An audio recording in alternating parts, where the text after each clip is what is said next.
BFM Business et Challenge présentent l'entretien HEC. Edwige Chevrillon et Vincent Beaufils. Bonjour à tous, bienvenue dans l'entretien HEC en collaboration avec Challenge, avec HEC, avec le cabinet Stratégie Bain.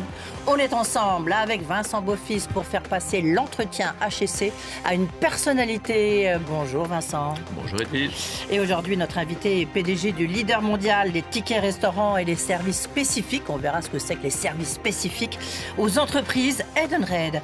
Bonjour Bertrand Dumazy. Bonjour Edwige Chevrillon. Alors bonjour Bertrand Dumazy, effectivement, Edenred est issu d'une scission qui avait été faite avec Accor en 2010 et vous dirigez Edenred depuis 2015. Vous avez fait pas mal de chemin puisqu'Edenred est entré au CAC 40 il y a presque un an et vous êtes présent dans 45 pays, il y a 60 millions de salariés qui utilisent vos produits, vous réalisez 2,5 milliards de chiffre d'affaires, mais le volume en fait d'affaires est de plus de 40 milliards. Alors cette interview, Bertrand Dumazy, est à la fois sur le print de Challenge, mais également sur l'antenne de BFM Business pendant le week-end, et puis sur les sites de nos deux maisons, BFM Business et Challenge. Merci d'avoir accepté d'être notre invité. Vous verrez une petite surprise, mais je la dévoile un petit peu parce que les tickets restaurants, ils ont été inventés par Jacques Borel, oui. 97 ans. Et tout à l'heure, vous savez, il y a des questions des alumni, des HEC. Et il a une question pour vous, même si c'est moi qui veux la poser. Parce que, justement, il est un petit peu vieux pour manipuler quand même les vidéos. C'est pas très simple pour lui. Mais vous verrez, il a tenu à vous poser une question. La partie, tout d'abord, une partie actualité, une partie business, le brief de Bain. Et puis, dans la deuxième grande partie, l'entretien HEC, effectivement, les questions des alumni, un micro-trottoir. Et puis, les conclusions, on parlera peut-être vélo, tiens, vous nous direz pourquoi. Tout de suite, les questions d'actu. L'entretien HEC avec Challenge sur BFM Business. Première question un peu basique, pardonnez-moi. Avec l'augmentation des prix dans la restauration, est-ce que vous pensez que le montant des tickets restaurants doit être déplafonné? Alors, il a déjà été déplafonné. Un peu, oui, mais encore plus. Écoutez, ça ne fera pas de mal, mais je pense que ça n'est pas la priorité, puisque aujourd'hui, quand on regarde le plafond tel qu'il existe en France, il n'est pas encore utilisé à 100%. Donc d'abord, utilisons 100% du plafond, et ensuite, ça pourrait augmenter en suivant au moins l'inflation. Qu'est-ce que c'est, 100% du plafond ? Alors aujourd'hui, en fait, vous pouvez avoir environ 14 € par jour, cofinancés par l'employeur et l'employé. Juste, est-ce qu'il faudrait que ça soit justement lié à l'inflation ? Alors, c'est déjà le cas en France, c'est-à-dire que le plafond du ticket restaurant en France suit un indice d'inflation et donc la possibilité augmente chaque année. Alors, vous avez peut-être vu la semaine dernière que Michelin a mis en place partout dans le monde un salaire décent. Est-ce qu'à votre sens, le titre restaurant devrait faire partie de ce minimum décent ? Oui, d'abord, moi, je suis très intéressé par cette initiative. D'ailleurs, quand j'en ai entendu parler, je me suis posé avec le DRH du groupe en disant « Est-ce que tu peux rapidement me faire une évaluation de comment sont payés nos différents collaborateurs dans le monde, puisqu'on est dans 45 pays et avec des situations économiques très différentes. » Et donc, moi, j'aime beaucoup cette notion de salaire décent, c'est-à-dire que faut-il pour vivre décemment quand on a un salaire et 2 enfants à charge. Donc déjà, chez Edenred, on va le regarder de très près. Deuxièmement, je pense qu'il faut regarder le salaire et tous les avantages aux salariés. Ça contribue au pouvoir d'achat et donc, oui, le ticket restaurant et d'autres avantages aux salariés pourraient faire partie du calcul de l'enveloppe du salaire décent. Oui. Combien de salariés en bénéficient en France ? Alors aujourd'hui en France, vous avez à peu près 10 millions d'utilisateurs de solutions Edenred, mais pour le ticket restaurant, vous avez à peu près 5 millions d'utilisateurs de titres restaurants et pour la marque Ticket Restaurant, vous avez à peu près 2,5 millions d'utilisateurs. Ça représente combien par rapport au total des salariés? Je pourrais faire le pourcentage, mais enfin, tant qu'à faire, je suis sûr que vous avez la réponse. Alors, c'est une très bonne question. Ça représente à peu près 25% des salariés français qui ont accès à une solution de type ticket restaurant, qui est un pourcentage assez faible. C'est-à-dire que dans beaucoup de pays, on a 50-60%. Donc quand je vais dans certains pays, en général en rencontrant le ministre de la Santé, et le ministre de la Santé me dit toujours « Bertrand, comment on peut faire pour qu'il y ait une pénétration plus forte ?» Parce que alimentation saine veut dire bonne santé au travail. Quand vous rencontrez le ministre en France, est-ce que c'est pas plutôt en ce moment le ministre des Comptes et j'imagine celui des Finances, Bruno Le Maire. Alors, pas Bertrand ni Bernard. Est-ce que vous craignez pas qu'il y ait quelque part, quand on fait la chasse aux niches fiscales et sociales, une mise en cause de l'avantage dont bénéficient les tickets restaurants? Alors c'est exactement le message inverse qu'on reçoit du gouvernement, c'est-à-dire le gouvernement considère que c'est l'avantage social préféré des Français, premièrement, et deuxièmement, qu'il n'est pas encore assez utilisé en France, puisque le taux de pénétration est de 25%.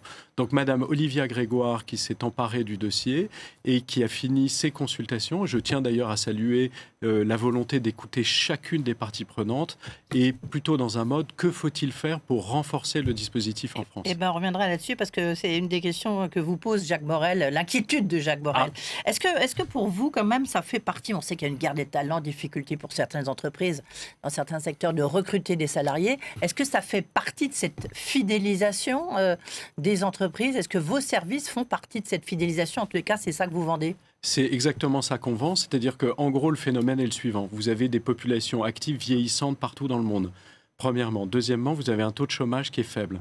Troisièmement, vous avez des cycles technologiques qui sont de plus en plus rapides. Bref, tous les employeurs partout dans le monde se battent pour un pool de ressources qui est en fait étroit. Oui. Ça veut dire quoi? Ça veut dire qu'en tant qu'employeur, nos clients nous disent, écoute Dumazy, nous on a un problème. D'abord, on a un problème d'attractivité. Il faut qu'on soit capable de faire venir les talents chez nous. On a un problème de rétention, c'est-à-dire comme le chômage est bas, eh bien ça papillonne. On reste 2 ans dans une entreprise, on passe dans une autre. Et troisièmement, on a un sujet d'engagement, c'est-à-dire qu'une fois que le collaborateur est dans la maison, il faut trouver des moyens de faire en sorte qu'il se donne à 100%. Et en fait, les solutions d'Edenred permettent d'être attractifs, c'est-à-dire vous dites... Oui, parce qu'on verra qu'il n'y a pas que les tickets restaurants, comme vous l'avez souligné. Voilà, il y a plein d'autres choses qui permettent en fait de faire une différenciation par rapport à un autre employeur. Deuxièmement, ça traite d'un certain nombre de problèmes. Donc, si vous avez des enfants, vous êtes content d'avoir du ticket CESU, ce que fait Edenred. Vous avez un commuting important, vous pouvez avoir du ticket On mobilité. Y viendra dans la partie business Mais après. bref, Edwige a raison. En plus du salaire, apporter des bénéfices digitaux mis en place rapidement est une manière d'augmenter l'attractivité, la rétention et l'engagement. Et d'une façon, et ça vous sourit puisque la croissance d'Edenred est bonne, plus de 20% encore au premier trimestre, et pourtant, c'est pas le cas du cours de bourse. Oui. Que se passe-t-il? Alors, ce qui se passe, c'est que d'abord, le cours de bourse a fait x3 en 8 ans, puisque quand on a démarré l'aventure de la transformation d'Edenred, le cours était entre 13 et 14 euros. Il est aujourd'hui à 46 euros. Donc, il a fait plus que x3. Ce qui veut dire ça veut dire quoi? Ils prennent leurs bénéfices? C'est ce que vous pensez ou pas? Alors, c'est facile de prendre ses bénéfices aujourd'hui, puisque quand on a fait x3, on est très content.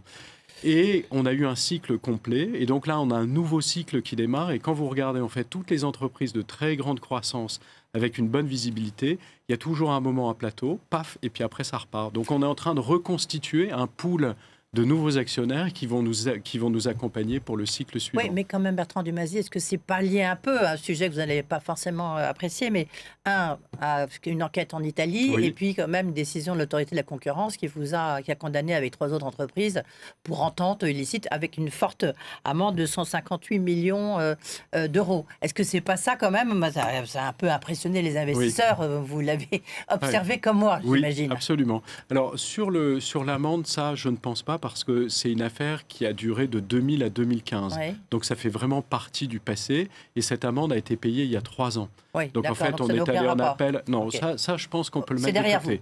En revanche, sur ce qui nous arrive en Italie, qui est juste il y a quelques semaines, qui est assez banal, c'est-à-dire qu'en gros, un appel d'offres en 2019, pour donner un ordre de grandeur, on fait 250 appels d'offres publics en France par an. Donc on en fait des milliers dans le monde.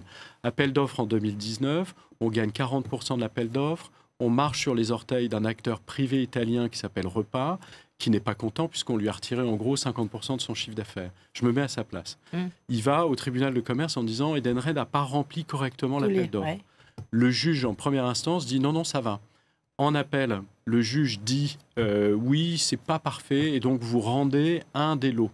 Mais il y a une spécificité italienne, c'est quand vous perdez au civil ou au commerce, ça peut aller au tribunal pénal. Et donc, un juge, comme la loi le permet, dit maintenant, je vais regarder. Et c'est vrai que ça pèse sur le cours tant que l'hypothèque n'est pas levée. Mais l'hypothèque sera levée. Quand? Alors, c'est la justice partout dans le monde, y compris en Italie, est un peu lent. 3 ans. Ah, 3 ans, d'accord, ben, on vous posera la question. Retour en France, et là ça se passe en ce moment, parfois parce que les prix augmentent, les relations avec les restaurateurs se tendent. Oui. Est-ce qu'effectivement, vous avez, fait des efforts en direction de cette population qui tente à trouver que vous leur demandez une commission un peu trop élevée? Oui, alors on a fait des efforts puisque nos tarifs, par exemple, n'ont pas augmenté en 2024. Je mets au défi de trouver une entreprise de service qui n'a pas augmenté ses tarifs en 2024. Mais c'est une commission, c'est pas un tarif. Ben, c'est nos tarifs pour faire partie du réseau. Ah oui, mais si leur prix augmente, vos tarifs augmentent nous, de facto. Alors, il n'y a pas qu'une commission dans nos tarifs. Oui. Il y a une partie variable et une partie fixe. C'est combien, grosso modo, pour un restaurateur? C'est en gros 3,5%. D'accord, ok. La question qu'on peut se poser, c'est où sont les relais de croissance? Est-ce que vous n'êtes pas, en fait, trop dépendant des règles imposées par les États dans le secteur où vous intervenez? Alors, en fait, aujourd'hui, le ticket restaurant, ce qui est un des produits, ça représente à peu près 40% de notre chiffre d'affaires. Je rappelle que ça en représentait quasiment 2 fois plus il y a 8 ans. Donc, le niveau de dépendance par rapport à ce produit phare a considérablement baissé. C'est la première chose. Deuxièmement, ce produit phare reste un produit absolument génial, puisqu'il est réclamé, mais il est réclamé partout dans le monde. C'est-à-dire là, je rentre du Brésil, les conversations qu'on a, c'est comment avoir plus de tickets restaurants au Brésil. Et c'est vrai partout dans le monde. Donc, il y a une dépendance, mais qui a considérablement baissé sur un produit où il reste encore plein de choses à faire, puisque les taux de pénétration sont encore faibles. Vous voyez, en France, par exemple, 25%. Donc non, je ne pense pas qu'on soit trop dépendant. Surtout, ce qui est intéressant, c'est tous les autres services qu'on développe. Alors, on le verra dans notre prochaine séquence business, mais on voit quand même que globalement, vous avez des concurrents de plus en plus nombreux, et vous avez des concurrents qui sont des concurrents strictement digitaux. Est-ce que ceux-là sont plus dangereux que les autres? Non, parce que d'abord, on n'a pas plus de concurrence. C'est-à-dire qu'il se trouve que on regarde d'un peu plus près notre activité, mais je prends l'exemple de la France. Vous avez 12 émetteurs de tickets restaurants en France. On en a toujours eu entre 8 et 10. Et je peux vous prendre chacune de nos activités. On a toujours entre 3 et 10 concurrents. Donc en fait, nos concurrents font plus de bruit, mais il n'y a pas plus de concurrence. Il y en a toujours eu beaucoup. Mais par exemple, les solutions de péage au Brésil, si je vous dis que je suis en concurrence avec Semparar, Veloy, ça ne vous dit rien, mais c'est un champ concurrentiel où il y en a 5 sur ce marché. Oui, mais on a le sentiment que dans le titre restaurant, là, quand soit il est arrivé, il était paré de tous les avantages du digital. Oui. Est-ce que ça vous a empêché de dormir quelque temps? Non, alors par essence, un chef d'entreprise doit bien dormir s'il veut être le bon pilote de sa boîte. Restez réveillé, parce que là... on y va, mais ceux qui ont développé le digital en France, c'est nous. Donc vous avez quelqu'un qui arrive sur ce créneau, très bien, mais on l'a déjà fait. Vous dites que vous avez investi 500 millions d'euros dans la tech, mais tout de suite, c'est le brief de Ben et après, les questions business. À tout de suite. L'entretien HEC avec Challenge sur BFM Business. Retour donc dans l'entretien HEC, donc c'est maintenant l'heure du brief de Bain qui va être réalisé donc par Jean-Marc Leroux. Vous êtes associé de Bain au sein du pôle FinTech. Et d'ailleurs, vous êtes quasiment en famille puisque Bertrand Dumazy a commencé sa carrière chez Bain. Donc, ça va être parfait. Comment vous allez le convaincre, effectivement, qu'il retrouve Bain, mais cette fois-ci comme un cabinet de consultant, voilà.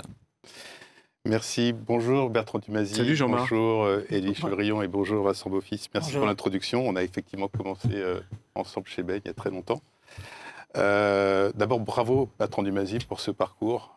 C'est 8 ans de croissance continue à la tête d'Edenred, salué, comme le rappelait Vincent, par une entrée au CAC 40 l'année dernière.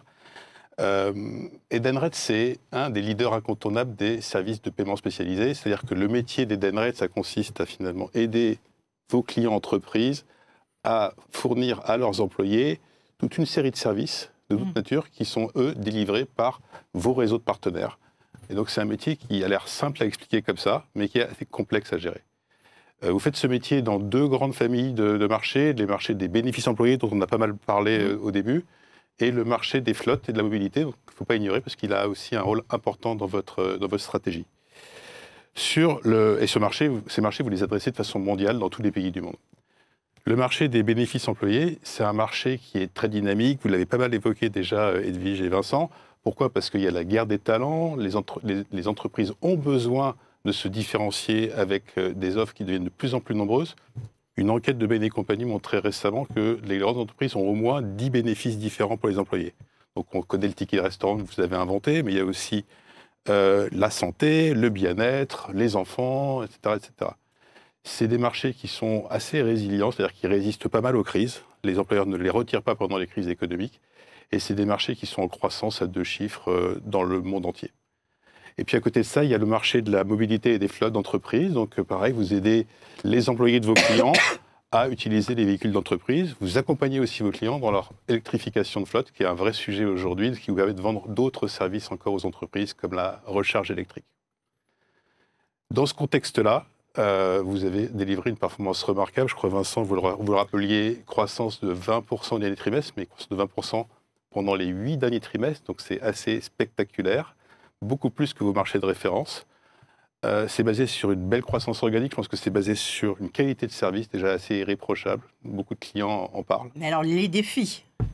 On va en parler une seconde. C'est basé aussi sur une technologie en avance. Edenred continue constamment à investir dans la technologie et ce n'est pas le seul acteur de technologie dans ce métier-là. Et je pense aussi à une offre très large. Pas que les tickets restaurants dont tout le monde parle, mais beaucoup plus.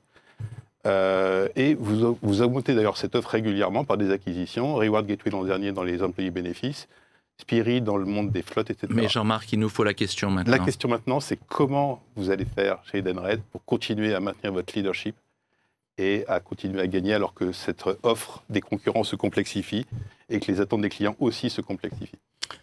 En fait, Et vous avez 1 minute et demie, hein, bravo, là, il faut être court. Ok, alors je vais faire court. Mais efficace. Bon, d'abord, il y a la volonté. Est-ce qu'on a la volonté de continuer à croître? La réponse est oui. On fait 2,5 milliards de chiffre d'affaires.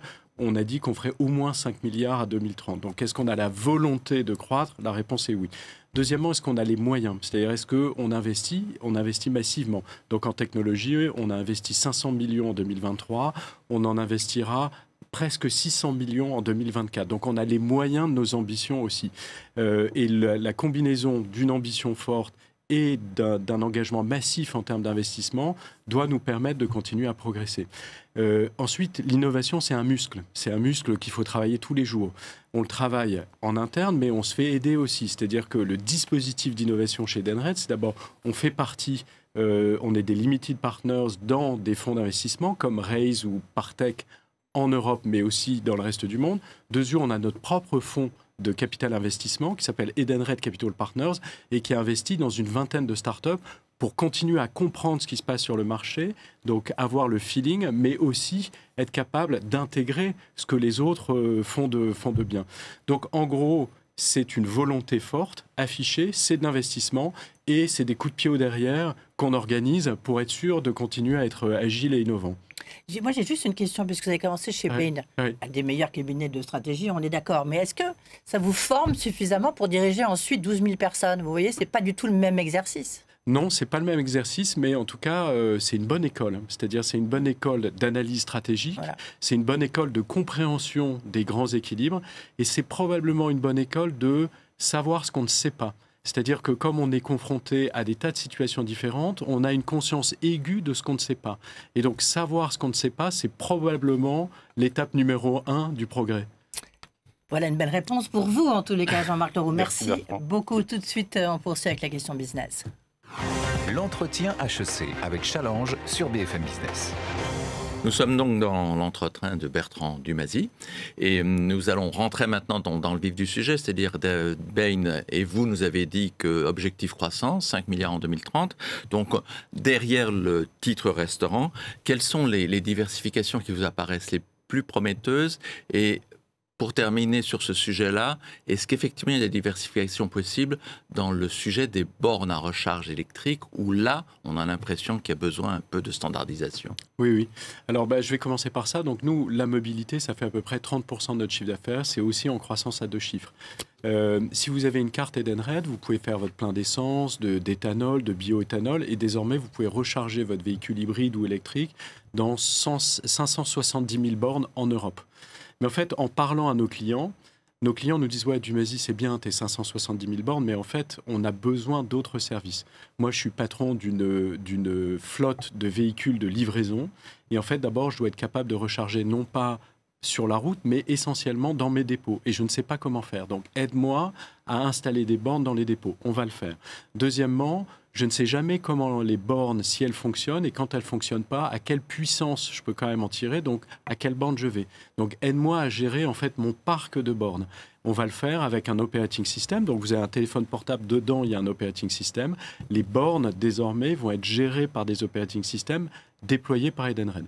Puis, troisième élément qu'ils nous disent, c'est un gros bin, c'est-à-dire que qui paye quoi et quand. Donc, un collaborateur qui a sa voiture électrique, il la recharge au bureau, mais quand il la recharge à la maison ou en route, c'est un usage personnel, c'est un usage professionnel. Et puis, j'ai des véhicules électriques et des véhicules thermiques. Donc, comment je fais pour comprendre la consommation moyenne de mon parc et son évolution. Et donc, Edenred va faire ça. Et on va faire ça à partir d'une plateforme technologique qu'on a rachetée au Danemark, qui s'appelle Spirii, et qui fait déjà ça pour des grands noms de l'industrie un peu partout dans le monde. Donc, vous allez voir Edenred accélérer sur la mobilité. Oui. Dernier point, non, allez-y. La mobilité, ça n'est pas que la recharge électrique.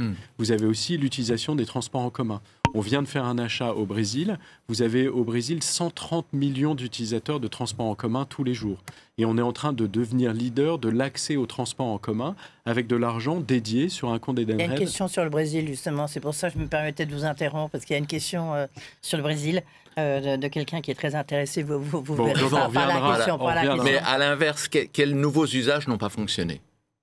Alors, dans les nouveaux usages, il y a une chose, moi, qui me tenait beaucoup à cœur, et on n'y est pas arrivé, à nouveau au Brésil, c'est l'avance sur salaire. C'est-à-dire que vous êtes un salarié au Brésil, et en général, il y a encore beaucoup de salariés pauvres. Vous pouvez avoir une avance sur salaire, mais elle est très difficile à mettre en place. Et puis surtout, elle peut avoir des mauvais usages. Donc nous, on a développé une avance sur salaire sur une carte Edenred. Donc vous avez 30% de votre salaire qui est toujours disponible, mais vous ne pouvez le dépenser que pour des dépenses de santé et pour éviter un couple avec un enfant malade qui dit « j'ai pas les sous, donc je ne soigne pas mon enfant » ou « il faut vraiment que je le soigne et un aigrefin va me prêter de l'argent, mais à des taux d'intérêt qui sont usuriers ». Et ce produit qui me tient profondément à cœur, pour l'instant, on n'arrive pas à le mettre à l'échelle. Oui, d'accord. On voit comme là, à ce moment-là les limites. Ça fait à peu près 1 an, je crois, puisque vous parliez d'acquisition à l'instant, que vous avez racheté Reward Gateway pour 1,3 milliard, quelque chose comme ça. Oui. Ça. Où est-ce que vous en êtes de l'intégration? Est-ce que c'est aussi prometteur que prévu? Pour l'instant, tout va bien. Tous les voyants sont ouverts. So far, so good. Premier objectif, c'est ne pas casser l'objet qu'on a acheté. Donc, très grosse croissance en 2023 et ça continue bien en 2024. Elle vous apporte quoi? Alors, en termes de croissance? Oui, et en termes de business. Croissance, 30% de croissance sur l'année 2023. Ensuite, deuxième objectif, l'intégration des 2 équipes en Angleterre, puisqu'on avait 2 équipes qui faisaient un peu la même chose. Et donc, l'intégration est en route. On a trouvé des nouveaux locaux. Il s'agit en fait de créer une 3e culture, pas Reward Gateway, pas Edenred, mais une culture derrière un projet. Et troisièmement, déploiement de ces offres en Europe continentale, avec la France, la Belgique et l'Italie comme étant les 3 premiers pays. Et comme vous l'avez dit, so far, so good. Alors, l'engagement, c'est quoi? C'est vous êtes un collaborateur avec la plateforme Edenred, par exemple un croupier, et vous avez été le salarié de la semaine. C'est-à-dire que vos clients ont dit « ouais, Dumazy, c'est un bon croupier ». Alors, le DRH peut vous donner de l'argent en disant « écoute, je t'envoie 100 € sur une application digitale pour te remercier de la bonne semaine que tu as passée ». Ça paraît anodin, mais oui, j'ai envie de dire ça vaut 1,3 milliard, non? Oui, mais on ne fait pas que ça. Il y a un deuxième service qui s'appelle l'Employee Savings, c'est-à-dire que quand vous faites partie de cette plateforme, vous avez accès à des offres à des prix bien plus faibles. Et donc, vous économisez de l'argent sur vos achats. Ça, en fait, la mentalité européenne continentale est encore un peu éloignée. Mais aux États-Unis, en Angleterre et en Australie, ça fait un tabac. Alors justement, quand on regarde ce qu'est votre développement international, vous avez beaucoup parlé du Brésil, c'est une histoire ancienne. C'est une histoire d'amour ancienne. Y compris quand Accor est encore actionnaire. J'en reviens, voilà, c'est ça. D'où mon choc thermique. D'où votre choc thermique. Mais sur des pays nouveaux, quels sont ceux qui vous ouvrent les bras? Et pourquoi est-ce que les États-Unis sont si difficiles à convaincre? Là aussi, il y aura une question sur les États-Unis. Ah bon, alors on oublie. Alors, mais répondez quand même. Non, mais déjà, on est dans 45 pays dans le monde, ce qui fait à peu près 80% du PNB mondial. Donc, on est positionné aux bons endroits. Cependant, vous avez raison, Vincent, en Asie, le poids de l'Asie par rapport à la croissance future de ce continent, le poids chez Edenred est encore trop faible. Donc, il faut qu'on trouve de nouvelles offres à développer dans des marchés asiatiques qui sont très spécifiques. Par exemple, l'alimentation en Asie, ça ne marche pas parce que vous pouvez vous alimenter relativement bien et à faible prix. Mais il y a plein d'autres choses qui se développent. Aux États-Unis, on est en forte croissance, mais on n'est pas encore au niveau où on aimerait être. On parlait de la mobilité, il y a 1 million d'utilisateurs déjà aux États-Unis des solutions Edenred, notamment ce qu'on appelle commuter benefits, donc c'est de l'argent, mais pour faire son commuting sans utiliser sa voiture. Mais on est encore loin du compte, loin du compte. C'est intéressant, on voit que vous êtes, vous considérez un peu comme une fintech. Du reste, Jean-Marc Leroux de Bain en a parlé. Oui. Vous êtes dit aussi, vous investissez, je dis ça parce que je ne l'ai pas vérifié, 500 millions d'euros. Ces chiffres sont publics. Oui, ben voilà, je ne l'ai pas vérifié, 500 millions d'euros par an. Oui. Pourquoi faire, en fait? Parce que quand on pense à vous, on ne pense pas forcément fintech. Alors, pourquoi faire? C'est toute la technologie qui est derrière qui est essentielle. Oui, en fait, aujourd'hui, la plateforme Edenred, c'est une plateforme qui gère 100 milliards par an. On a 100 milliards qui passent dans nos tuyaux. Donc déjà, vous devez avoir une plateforme robuste, compliant et totalement bulletproof en termes de sécurité informatique. Donc ça, c'est des investissements constants. Puisqu'on a en face de nous des cyberterroristes qui sont de plus en plus malins. C'est la première chose. La deuxième, c'est qu'on apporte en permanence des nouveaux services. Donc ces nouveaux services, ils doivent être développés et après mis en ligne sur nos plateformes. Et donc le développement de ces nouveaux services a également un coût. Donc la montée à l'échelle de nos plateformes plus l'innovation, c'était 500 millions d'euros d'investissement et ce sera probablement 600 millions d'euros cette année. Vous avez déjà eu des cyberattaques? Oui. Situation très désagréable. En vous entendant parler comme ça du futur, on se pose une question. Pourquoi est-ce que pendant si longtemps, vous avez appartenu à Accor? Et d'ailleurs, au moment de votre scission, il y a même eu un conseil d'administration qui a démissionné parce qu'il était contre cette scission. Ça avait un intérêt, effectivement, de faire partie d'un groupe plus puissant ou est-ce que vous êtes beaucoup plus à l'aise maintenant? Non, je pense que si vous regardez la croissance d'Edenred, 2010-2015, chez Accor, le chiffre d'affaires reste aux alentours d'1 milliard. Depuis que la scission est faite, le chiffre d'affaires a fait x2,5 et on y va pour x2 d'ici à 2030. Donc en fait, être centré sur son métier, avec un management qui ne fait que ça, et des actionnaires qui sont alignés sur une activité qui est très particulière, et probablement une gouvernance bien meilleure qu'être noyé dans un groupe où vous avez 500 000 collaborateurs et 490 000 collaborateurs font une autre activité. Oui, mais maintenant, on peut dire que vous êtes opéable. À tout moment. Est-ce que ça à tout moment? Oui. En plus, vous êtes une entreprise de CAC 40, donc vous êtes beaucoup plus visible. Oui. Qu'est-ce que ça a changé pour vous et comment vous gérez ce risque d'opéabilité? Alors, le risque d'opéabilité, je peux l'écarter tout de suite. Ça a toujours été le cas. C'est-à-dire, quand vous êtes coté et que vous avez 98% quand vous étiez chez Accor, ça n'était pas le cas. Oui, mais depuis qu'on est coté, vous avez raison, depuis qu'on est coté, on est opéable tous les jours. Et il se trouve que la structure capitalistique d'Edenred, c'est 98% de flottants, 50% d'actionnaires nord-américains, 25% anglo-saxons. Donc moi, je suis opéable tous les jours. Oui. Je n'y pense pas tous les jours. Ce qui nous protège, c'est la croissance et le développement de l'entreprise. Oui. L'intégration CAC, ça a changé quelque chose? Dans ma vie ou la vie des collaborateurs? En tant que patron d'Edenred, je ne sais pas. Oui, alors il y a non, mais si ce n'est pas le cas, c'est pas le cas. Oui, si, il y a un degré d'exigence qui est quand même un petit peu plus fort, notamment en termes de compliance. Il y a des effets amplificateurs. Vous parliez du cours de bourse. Il y a plus de trades sur l'action Edenred qui se fait de manière automatique. Donc, vous avez des effets amplificateurs à la baisse, mais aussi à la hausse. Et puis, quant à moi... Oui, parce que Dumazy est patron du CAC maintenant. Ça change un petit peu la chose quand on se regarde le matin en se rasant. Alors non, moi, c'est surtout dans les dîners familiaux que ça change les choses, puisque ma sœur aînée, qui avait l'habitude de dire avant qu'Edenred soit au CAC, le patron, là, il va nous débarrasser la table, et évidemment, je m'exécute. Elle faisait ça à peu près un dîner sur 3. Désormais, ça l'amuse. 2 dîners sur 3. Et elle ne dit plus le patron va nous débarrasser la table, elle dit le grand patron du CAC 40, là, il va nous débarrasser la table. Allez, tout de suite, c'est la deuxième partie de l'entretien HEC avec des questions des alumni, justement, de Jacques Borel, et puis un micro-trottoir. À tout de suite. L'entretien HEC avec Challenge sur BFM Business. BFM Business et Challenge présentent l'entretien HEC. Edwige Chevrillon et Vincent Beaufils. Retour donc dans l'entretien HEC avec vous, Bertrand Dumazy. On est encore une petite demi-heure ensemble avec des tas de questions, des alumni et puis des questions plus personnelles. Mais là, maintenant, on a un petit micro-trottoir très sympa qui fait en direct du campus HEC auprès d'étudiantes. C'est des propos qui ont été recueillis par Estelle Plaguet et Loane Gilbert. Est-ce que vous regardez un petit peu les avantages sociaux? Ouais, c'est un complément. Quand on est côté employeur, maintenant, c'est quelque chose dont on fait très attention pour attirer les talents. C'est pas un des premiers critères et on n'est pas dans des situations, je pense, où on peut être trop exigeant par rapport à ça.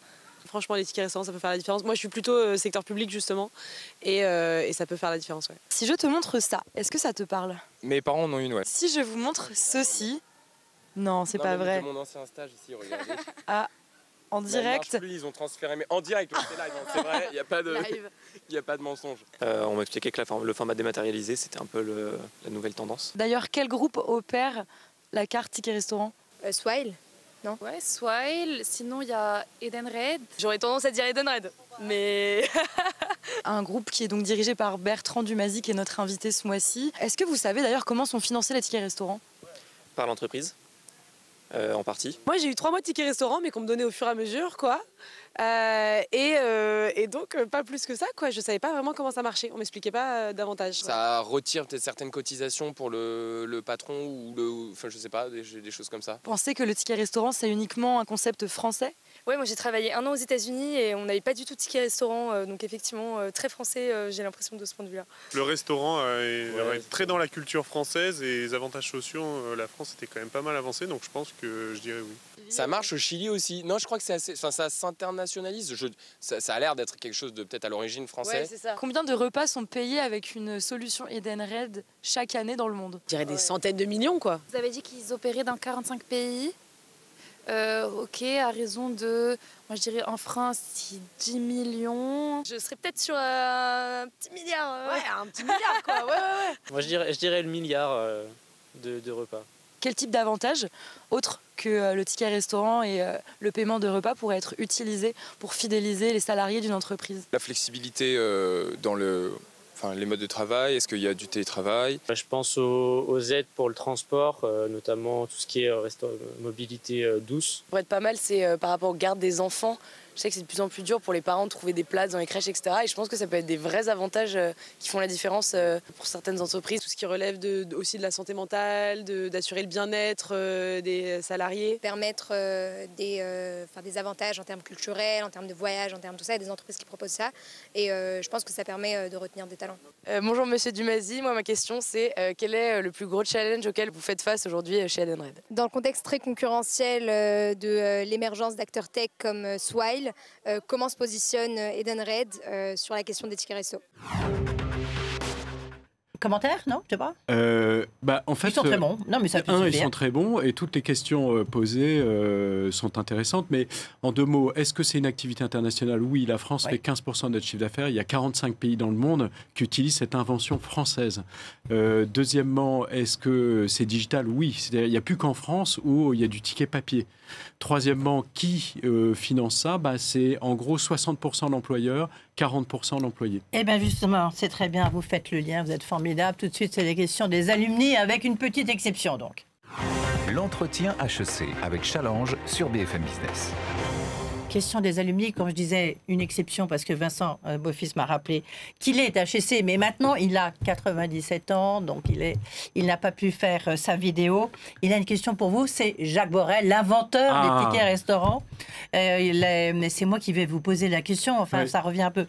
Je crois qu'il nous a écrit qu'en fait, il a dû faire 500 visites à Georges Pompidou. C'était quelqu'un on sait, assez efficace et assez résistant, on va dire. 500 visites pour obtenir de Georges Pompidou cette fameuse ordonnance de 1967 qui exonère les tickets restaurants d'impôts et de charges sociales. Mais maintenant, sa grande crainte, et il vous pose la question, est-ce que vous partagez cette crainte qu'on supprime cette ordonnance de 1967? Parce que, paraît-il, il y a des discussions. Alors, je ne partage pas du tout la crainte de Jacques Borel, puisque les conversations qu'on a avec le gouvernement et la ministre, Madame Olivia Grégoire, c'est des conversations autour de comment pérenniser encore plus et développer encore plus le ticket restaurant en France, puisque, encore une fois, il n'y a que 25% des collaborateurs qui l'utilisent. D'ailleurs, cette étudiante d'HEC dit moi, je suis plutôt secteur public et on n'en a pas. Oui. Très bon exemple d'extension, ouvrir cet avantage aux salariés au secteur public. Oui, comme dans les grandes surfaces. On pourrait parler des indépendants. En France, les indépendants n'ont pas accès à ce système, alors que dans plein d'autres pays, indépendants et secteur public ont accès au ticket restaurant. Donc en fait, l'enjeu en France, c'est pas du tout de supprimer ce programme d'alimentation au travail, qui est l'avantage social préféré des Français, mais plutôt de le développer et de le pérenniser. Donc non, je ne partage pas la crainte de Jacques Borel. En revanche, je suis admiratif de la patience de Georges Pompidou, parce que 500 fois sur le même thème. Semaine, paraît-il. Mais ce que n'a pas dit Jacques Borel, et qui est à mon avis encore plus amusant, et ce qui explique d'ailleurs pourquoi aux États-Unis on se développe, mais pas dans le ticket restaurant, c'est que la loi pour instaurer du ticket restaurant aux États-Unis a été refusée à un vote. C'est passé à un vote près. Vous pourriez réessayer quand même. Eh bien, c'est ce qu'on est en train de faire. Et donc voilà, on revient dans notre canal traditionnel avec les questions vidéo des alumni, avec celle de Graphie. Bonjour, je suis Graphie, promo 2011 et cofondatrice des restaurants Pied-Noir. J'ai 2 questions. Je vais commencer par la sympa. En à peine quelques années, vous avez hissé Edenred, qui était une belle endormie, au sein du CAC 40.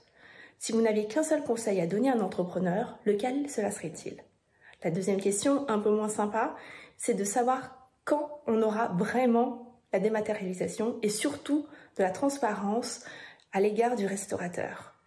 Je sais que ce n'est pas évident de prôner le progrès quand tout nous pousse au statu quo, mais je suis convaincue que si on libère cette partie de l'entreprise qui défend un précaré, eh bien ça lui permettra de faire un véritable bond vers l'avant.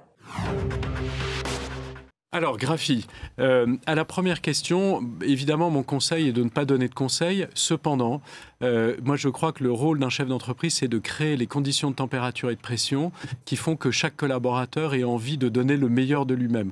Parce qu'une entreprise, c'est d'abord des femmes et des hommes qui se lèvent le matin et qui ont envie d'aller porter un peu plus loin la performance de l'entreprise. Donc, mon seul conseil serait, soyez authentique et créez les conditions de température et de pression qui donnent envie à chacun de donner le meilleur de lui-même. Et chez chacun, il y a du génie. À la deuxième question, qui est digitalisation et transparence. Alors, digitalisation, tous les produits Edenred sont digitaux. Il y a un marché en France, où il y a encore une partie un peu en papier, c'est la France. Et d'ailleurs, Madame Olivia Grégoire va faire sauter cela en imposant une date de digitalisation, et c'est une très bonne chose. Et moi, je le réclame depuis que je suis arrivé à la tête d'Edenred. Deuxièmement, sur la transparence des prix, vous allez sur le site Edenred et vous aurez exactement toutes les conditions tarifaires. Elles sont publiques et totalement transparentes et totalement détaillées. Donc, Graphie, ne vous en faites pas. La transparence est là et la digitalisation arrive. Quant au précaré, il n'y a pas de précaré. C'est-à-dire qu'on ne gère pas une entreprise en se disant « je ne vais rien changer ». En tout cas, chez Edenred, c'est exactement l'inverse qu'on a fait. On a totalement disrupté l'entreprise pour lui donner un nouvel élan de croissance. Et c'est pour ça qu'en gros, en 8 ans, tout a fait x3. Parce qu'on a tout repris et on a tout changé. Une question de quelqu'un qui a été assis à ce même micro il n'y a pas très longtemps, c'est Alexandre Pro, le patron d'une fintech, lui aussi, enfin d'une vraie fintech, Conto. On l'écoute. Bonjour Bertrand, je suis Alexandre Pro, cofondateur SEO de Conto et HEC 2006. Ma question pour toi est la suivante. Edenred a inventé son propre marché il y a déjà maintenant plusieurs dizaines d'années.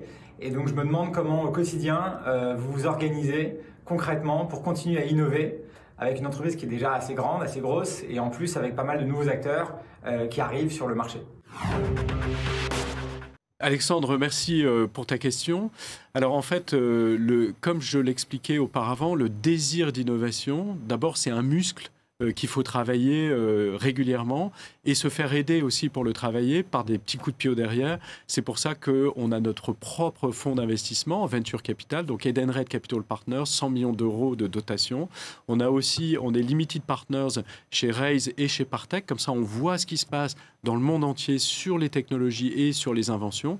Il faut savoir aussi qu'Edenred est une plateforme distribuante et distribuée, c'est-à-dire que sur notre plateforme, on distribue des services digitaux qui ont été développés par d'autres, ce qui nous permet de voir ce que font les autres et donc de rester agile, mais on est aussi distribué par d'autres. Au Brésil, on a un partenariat avec Nubank que tu connais bien puisque c'est aussi une fintech mais qui sert 65 millions d'utilisateurs au Brésil. C'est une banque digitale comme la tienne, 65 millions d'utilisateurs. Et quand tu vas sur cette banque digitale en tant qu'utilisateur, tu vas avoir un pop-up qui dit « Est-ce que tu veux une solution de péage digital Edenred ?»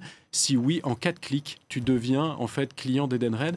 Et ce partenariat nous force et nous aide à être constamment innovants sur les technologies qu'on utilise. Il a annoncé là bientôt qu'il veut rentrer en bourse. Vous lui conseillez de rentrer en bourse? Parce qu'il y en a beaucoup qui se posent la question en disant c'est pas une bonne idée. Alors, d'abord, je ne connais pas la situation exacte de Conto. S'il peut l'éviter, c'est toujours mieux de l'éviter. Au moins, c'est clair. On a la réponse. Alexandre a la réponse. La prochaine question vient de Charles Capoul. Bonjour monsieur, Charles Capoul, HEC Entrepreneur 2021, cofondateur de Bonne Table, nouvelle chaîne de restauration française qui participe à l'insertion professionnelle de ses équipiers et qui a ouvert cette année à Paris. Ma question pour vous est la suivante. Comment une grande entreprise comme Edenred fait pour accompagner des petites entreprises comme la nôtre qui s'engagent pour la société, tant d'un point de vue durable que d'un point de vue de la solidarité ? Bonjour Charles, merci pour ta question et bonne chance à Bonne Table. La première chose qu'on peut faire, c'est que tu fasses partie du réseau Edenred. C'est-à-dire que le volume qu'on crée, une partie de ce volume arrive chez toi. Et donc, la première chose que je puisse faire, tu m'appelles et on va faire en sorte que ton réseau de restaurants fasse partie du réseau Edenred. Et comme ça, tu bénéficieras des milliards de volumes qu'on est capable de disséminer chez tous les restaurateurs. Question suivante, une question de Vincent Musel. Bonjour Monsieur Dumazy, Vincent Musel, HEC 2008, aujourd'hui directeur du bureau d'HEC pour les États-Unis. Ma question concerne donc les États-Unis où vous êtes présent et vous développez notamment des solutions de fuel cards pour les flottes corporate. Ma question est donc dans les villes américaines où la mobilité décarbonée est de plus en plus encouragée, je pense à San Francisco, New York, Austin. Observez-vous un shift de demande vers ce type de mobilité et de produits? Si oui, comment l'adressez-vous? Et sinon, est-ce que vous pensez que c'est votre rôle de l'initier et de l'encourager aussi? Merci beaucoup. Salut Vincent, ça me fait plaisir de te voir à New York et dans ton dos il y a une tour et j'ai bossé au 44e étage de cette tour, la tour Allianz. Donc ça m'amuse beaucoup de te voir là. Alors est-ce que c'est notre responsabilité de le faire? Absolument. Absolument. Et d'ailleurs nous on s'est engagé Edenred à être totalement décarboné d'ici à 2050 en suivant les trajectoires de la méthodologie SBTI. Et donc c'est nous en tant qu'entreprise, mais c'est aussi nous en tant que fournisseurs de services. C'est pour ça qu'on est très à l'offensive aux États-Unis avec un produit qui s'appelle Commuter Benefits. Si tu renonces à l'utilisation de ton véhicule pour utiliser les transports en commun pour faire ton commuting, alors tu vas recevoir de l'argent sur un compte Edenred digital qui ne peut être dépensé que pour ton commuting. On a déjà 1 million d'utilisateurs aux États-Unis et on est en croissance à 2 chiffres. Donc c'est notre responsabilité de le faire et tu peux compter sur nous pour y aller, mais pas qu'aux États-Unis. Je parlais du Brésil, on va devenir numéro 1 du ticket transport, au Brésil. Et oui, je pense qu'on arrive effectivement au Brésil avec Thiago Penteado, parce que c'est un prénom effectivement portugais. Bonjour Bertrand, je m'appelle Thiago Penteado, je travaille à HEC Paris pour l'Institut Entrepreneuriat Innovation. Moi, je suis aussi brésilien et je sais que vos activités sont très développées au Brésil. Donc, quels sont les sujets prioritaires dans ce marché brésilien? Bom dia, Thiago. Alors au Brésil, c'est un pays immense, 220 millions d'habitants. Edenred est présent depuis 1976 et donc c'est une histoire d'amour très profonde. Et vous en revenez? Et j'en reviens. Et quand je parle d'histoire d'amour, quand on a fêté les 10 ans d'Edenred, on les a fêtés au Brésil. On a fait migrer 500 personnes au Brésil. C'est dire à quel point ce pays nous est cher. Alors, mes priorités au Brésil, quelles sont-elles? D'abord, en mobilité. On est aussi en forte croissance sur le transport collectif, mais aussi sur le transport individuel. Ma priorité, c'est de faire que notre assistant virtuel qui s'appelle TED se développe et t'aide, est capable de te dire en tant que chauffeur, aujourd'hui tu dois faire ton plein en bioéthanol ou une recharge électrique, et l'optimisation de ton parcours est le suivant, ce qui permet en fait d'avoir une empreinte carbone dans la livraison qui soit la plus faible possible en utilisant l'intelligence artificielle pour maximiser en fait ses routes et ses sources d'énergie.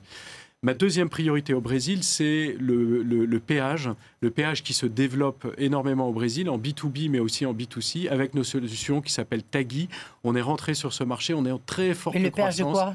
Péage autoroutier. Ah, autoroutier, ouais. D'accord. Et donc ça, c'est ma deuxième priorité. Ensuite, sur avantages aux salariés et engagement, sur un produit que tu connais bien et qu'on appelle Chiquech ou Chiquechi, en fonction de si tu es à Rio ou à São Paulo. C'est un marché qui reste encore à opportunité, mais on a plein d'autres avantages aux salariés qu'on est en train de développer. Et donc, notre stratégie Beyond, c'est-à-dire d'autres produits, est en train de se développer. Notamment, vous avez parlé de Reward Gateway en Europe. On a l'équivalent en Amérique du Sud qui s'appelle Go Integro. Et donc, Thiago, tu vas voir un développement massif de ce qu'on appelle le Reward et Recognition au Brésil sous une marque qui s'appellera Edenred Go Integro. Autre question cette fois-ci de Monica Prieto. Bonjour Monsieur Dumazy, je m'appelle Monica Prieto, exécutive MBA 2019. Je suis une ancienne avocate, passionnée par la transformation digitale que nous traversons et travaille actuellement chez Microsoft. J'aimerais savoir comment vous imaginez le monde du travail en 2050 sur fond d'urgence climatique et de révolution technologique sans précédent. Comment pensez-vous que vont évoluer les besoins de vos clients et comment Edenred va y répondre ? Monica, merci pour cette super question. Alors moi je vois 3-4 grosses tendances d'ici à 2050. Première tendance, l'équation attractivité, rétention, engagement est une équation avec laquelle on va devoir vivre parce que la population vieillit et parce que les cycles technologiques s'accélèrent et donc on se bat tous pour les mêmes ressources. Première tendance.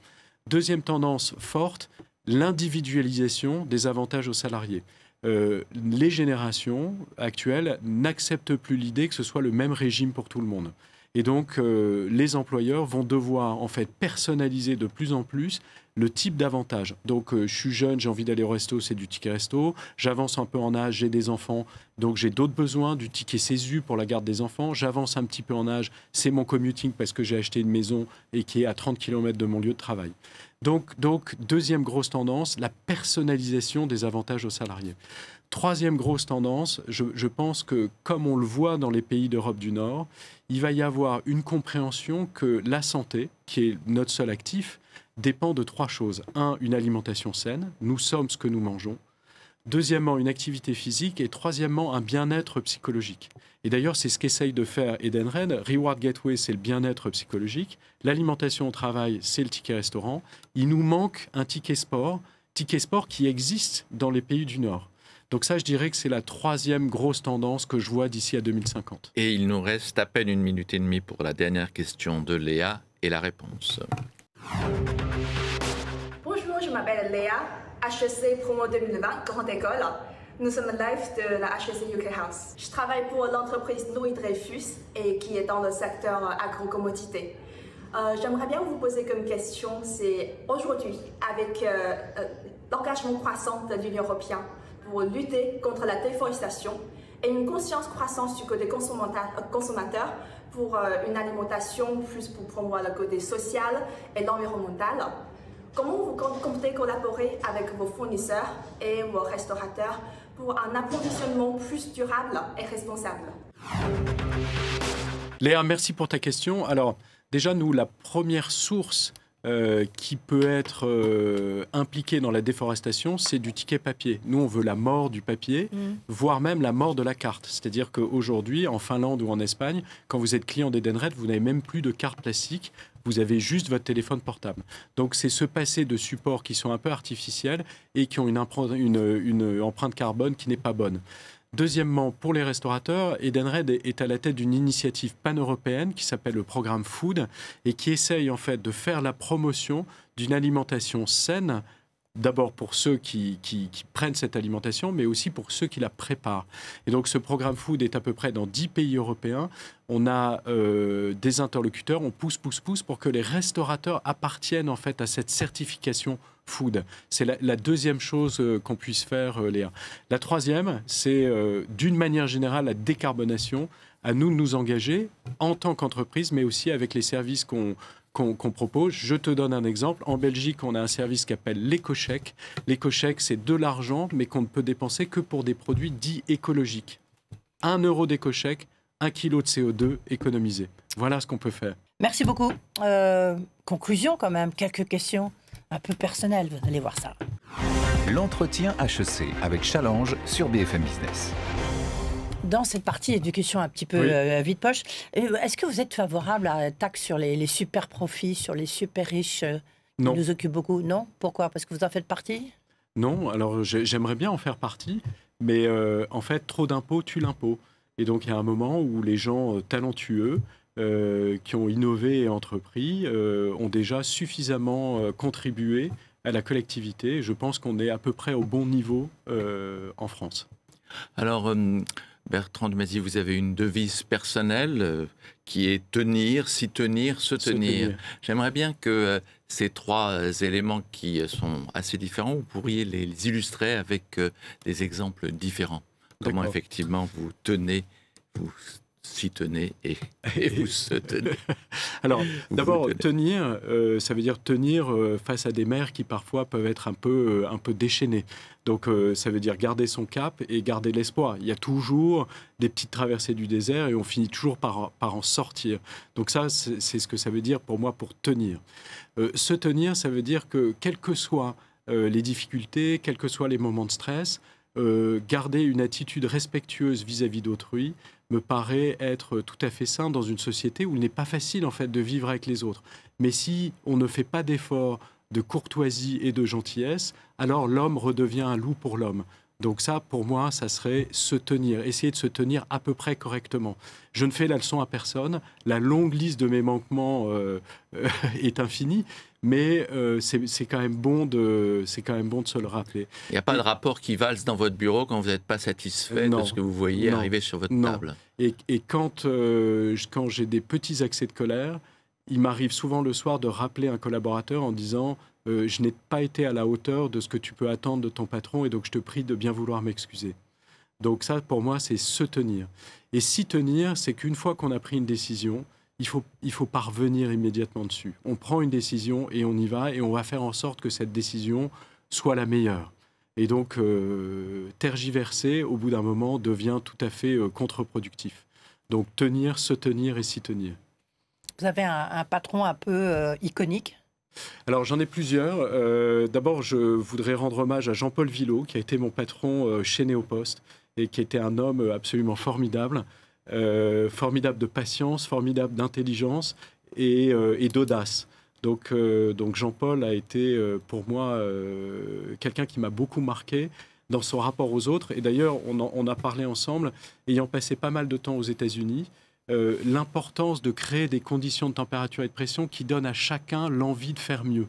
Et ça, probablement que Jean-Paul m'a appris cela. Et puis vous avez une autre forme de modèle qui est Paul Dubreuil, parce qu'on a appris tout à l'heure, entre 2 séquences, que vous alliez faire le Paris-Roubaix à vélo. Lui, c'est un grand cycliste. Alors c'est remarquable. C'est-à-dire Paul Dubreuil, à 65 ans, est allé... Fondateur d'accord. Est allé de Paris jusqu'à Saïgon. Alors avec des conditions techniques remarquables, un camion d'assistance, etc., mais à 65 ans, je crois, même 68 ans. Et donc c'est vraiment, oui, un modèle d'abnégation et de sueur sur son vélo. Bonne chance pour votre Paris-Roubaix à vous. J'en ai besoin. Là. Merci beaucoup, en tous les cas, Bertrand Dumazy, de vous être prêté à cet entretien HEC. Merci beaucoup. Merci. L'entretien HEC avec Challenge sur BFM Business.